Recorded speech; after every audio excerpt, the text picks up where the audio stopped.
Buon pomeriggio amici di Sportissili, un saluto dal vostro Marco Genduso qui per commentarvi la sfida che vedrà affrontarsi il Merlo Calcio 5 e Acagas Futsal per la terza giornata del campionato di Serie C1 Girone A. Tempo prima del fischio iniziale per ricordare anche i risultati di queste prime due giornate, però inizia la sfida con Di Bartolo verso Di Gangi e adesso palla su colore Cillari. Dare tanta esperienza in un campionato come quello di C1 molto complicato, poi conclusione di Cillari e Taormina va benissimo in presa bassa ed ecco anche l'Acagas adesso.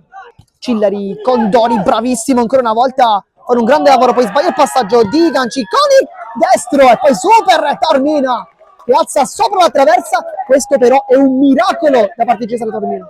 Attacco elegante di Bartolo, poi colore, salta l'uomo, calcia e ancora Taormina. Questa volta va basso, non va alto, ma prende sempre il pallone. Che partita di Taormina. È uno schema per Molinaro che calcia! Luca Castiglione! Molinaro vuole sentire il pubblico presente e fa lui il gol dell'1-0 con un grande tiro da fuori. Non perfetto in realtà Castiglione, ma va bene così. La sblocca la Merlo, adesso è in vantaggio. Castiglione vuole calciare, Molinaro guarda la porta, cerca anche il tiro, Molinaro! E la palla non entra, ma non di molto, fa bene Molinaro a provarci. Molinaro alza bene per Rizzuto che prova un aggancio e non era nemmeno male, poi Castiglione come il difensore esce per sbagliare il passaggio, Molinaro può calciare, Molinaro, palla fuori! Cambia gioco per Colore che cerca il secondo palo, poi in realtà calcia sul primo, Taormina si distende, Molinaro centrale per Condori, vince il duello, Condori porta la porta, Condori poi va giù, invece Rubio Rizzuto anche le prove non riesce, poi Maniscalco, calcio! Ancora il gol della Merlo con il tiro di Maniscalco e poi la deviazione probabilmente con il fondoschiena di Rizzuto che fa 2-0, incredibile al Toccia, vantaggio doppio della Merlo.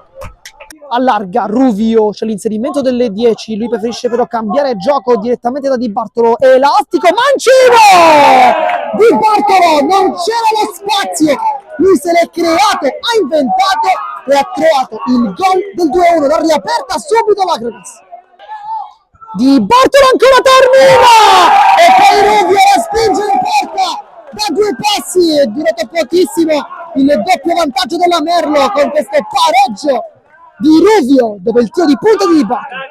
Sbaglia tutto, poi Buon Giovanni, grande recupero sotto lancia, poi Condori, aggancio perfetto, Condori, Castiglione para tutto, si riporta in contropiede con Di Bartolo verso Colore che calcia verso la porta, Taormina blocca, Buon Giovanni vede Condori, buono l'aggancio, le finta, sterzata, Condori apparecchia per Molinaro, il palo, questa tanta, troppa sfortuna. Di Gangi, guarda i compagni, serve Di Bartolo, se calcia come sempre, questa volta no, Sirone, centralmente Cillari, Sirone ancora! E questo è un gol bellissimo dei due, con il bacio verso la tribuna per i supporters che sono arrivati qui da Agrigento, ed è gol del 2-3, che gol di Sirone! Condori mette in mezzo per Molinaro, le finte di corpo, Molinaro!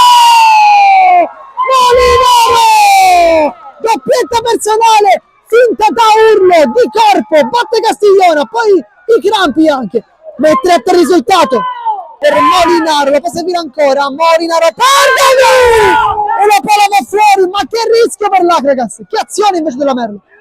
Cillari ancora, apre dalle parti di Sirone, così una filastrocca, Cillari 1-2 con Ruvio, poi Maniscalco, si sbaglia Ruvio! Errore difensivo di Maniscalco, ma anche Condori e Ruvio ne approfitta, fa doppietta personale, risulta per i compagni in panchina, 3-4. Vediamo quanto manca un secondo, Buon Giovanni e poi va bene così, finisce la partita, 3-4 risultato, vince in trasferta l'Acagas in rimonta contro però un super Merlo.